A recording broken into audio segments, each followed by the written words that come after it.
Hermanos y amigos en Cristo, vamos a leer la palabra de Dios en la epístola a los Hebreos, el capítulo 2. Y vamos a leer desde el versículo 16 hasta el final. Porque ciertamente no socorrió a los ángeles, sino que socorrió a la descendencia de Abraham, por lo cual debía ser en todo semejante a sus hermanos, para venir a ser misericordioso y fiel sumo sacerdote en lo que a Dios se refiere, para expiar los pecados del pueblo. Pues en cuanto él mismo padeció siendo tentado, es poderoso para socorrer a los que son tentados. Pasamos al capítulo 4 de este mismo libro, Hebreos, capítulo 4, versículo 14 hasta el final.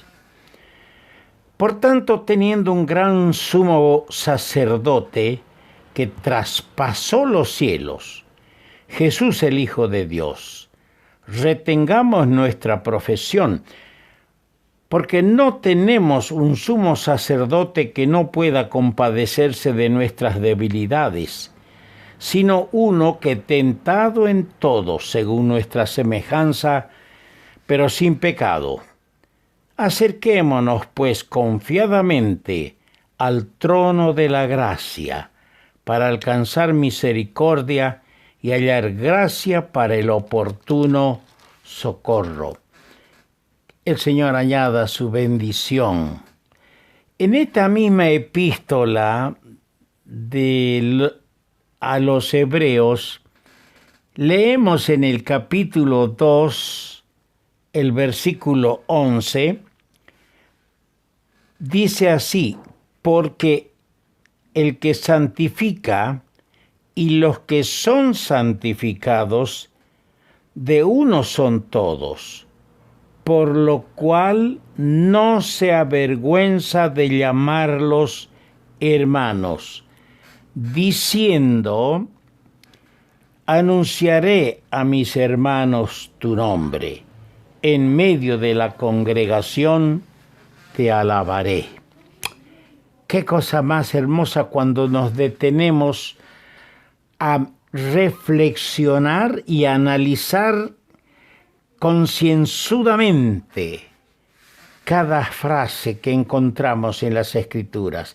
A veces leemos la palabra y a la carrera y no rescatamos casi nada para nuestras almas. Pero cuando leemos, por ejemplo, esta frase: no se avergüenza de llamarlos hermanos, el Hijo de Dios, el eterno ser, el ser más sublime que los cielos, no se avergüenza de llamarme hermano, de llamarnos hermanos. Estamos considerando este tema, Cristo nuestro sumo sacerdote, y hoy vamos a tratar de concluirlo. Dos cositas quisiera hacer notar en cuanto a Cristo nuestro sumo sacerdote. Primero, lo que leemos en las Escrituras: un solo sacrificio por el pecado. Y en segundo lugar, misericordioso y fiel pontífice, nuestro Señor.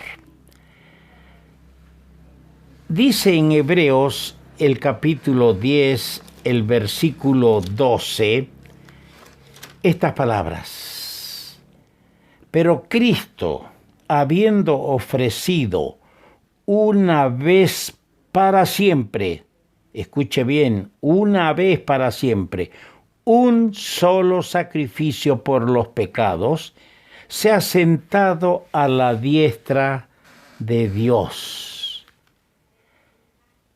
¡Qué bendición! Saber que no hay que ofrecer otro sacrificio. Y de saber que el que se sacrificó pagándole a Dios nuestro rescate, triunfador ahora está sentado en la inmensidad de los cielos, donde está el trono de Dios sentado a su diestra, funcando allí como abogado y como nuestro sumo sacerdote. Cristo sentado a la diestra de Dios. ¿Sabe, hermano mío? El tener a Cristo sentado a la diestra de Dios es la magnífica garantía de la perfección de su sacrificio expiatorio por el pecado. Yo estaba leyendo el capítulo 9, los últimos versículos del capítulo 9, versículo 16, por ejemplo. Allá dice: de otra manera le hubiera sido necesario padecer muchas veces desde el principio del mundo, pero ahora, en la consumación de los siglos, se presentó una vez para siempre por el sacrificio de sí mismo para quitar de en medio el pecado.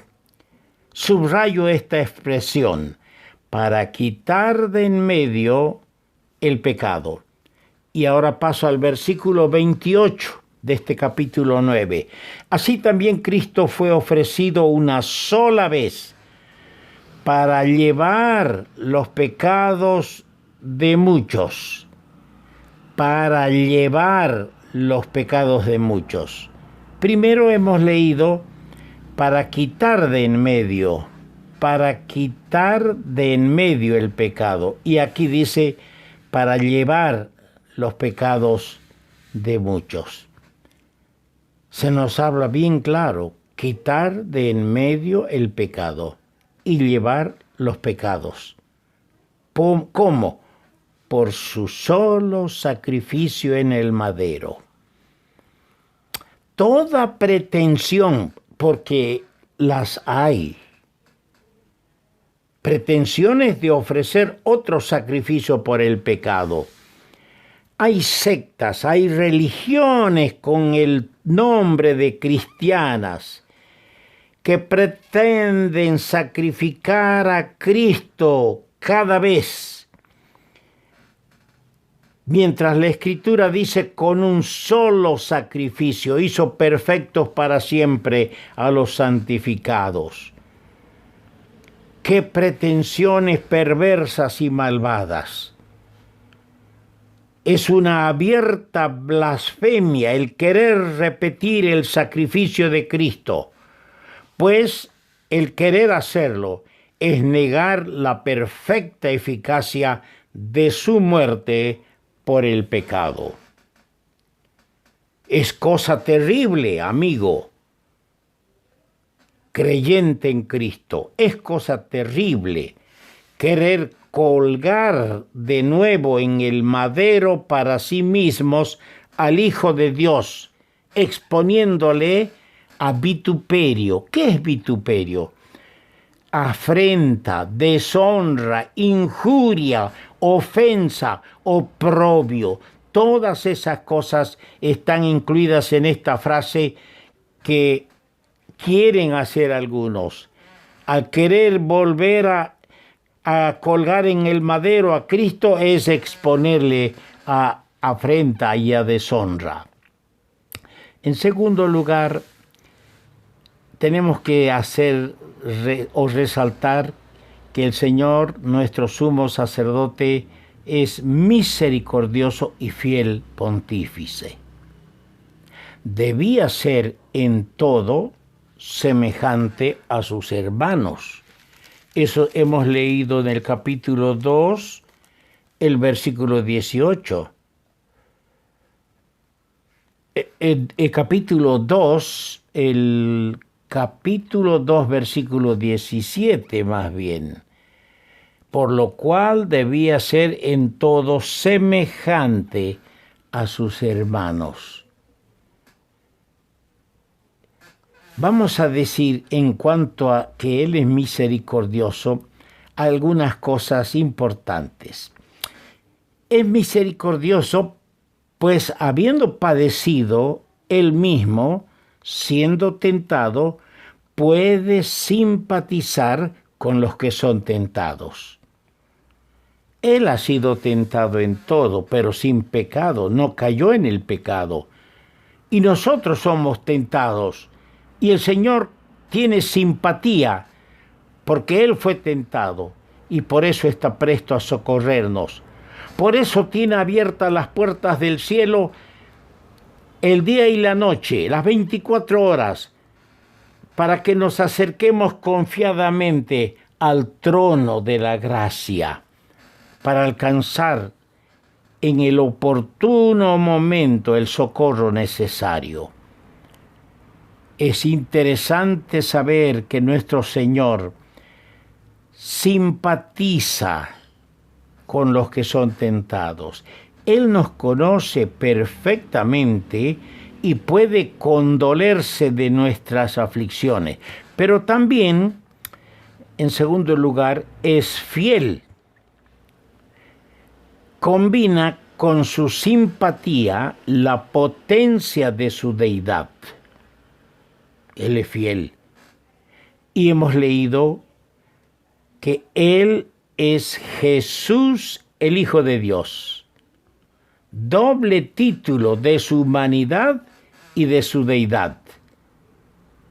Por otro lado, es poderoso para socorrer a los que son tentados. Así hemos leído en el capítulo 2, verso 18. Y leemos el capítulo 4, versículo 16. Por estas razones, teniendo un sumo sacerdote que se ofreció una sola vez con un solo sacrificio, su propia sangre fue la que aplacó la ira de Dios, fue la propiciación por nuestros pecados. Teniendo un sumo sacerdote misericordioso y fiel, acerquémonos pues confiadamente al trono de la gracia para alcanzar misericordia y hallar gracia para el oportuno socorro. Amados hermanos, qué bueno es haber mirado ligeramente, débil y pálidamente estas consideraciones de Cristo nuestro sumo sacerdote. ¿Has visitado hoy el trono de la gracia? ¿Acostumbras, frecuentas ese lugar? Ese es el lugar donde el creyente se desarma, llora, le cuenta a su Señor, busca el auxilio del sumo sacerdote que está a la diestra de Dios. No lo olvides. Frecuenta ese lugar, el trono de la gracia. Allí te vas a encontrar. Cuando te dirijas al Padre, te vas a encontrar con Cristo, nuestro sumo sacerdote.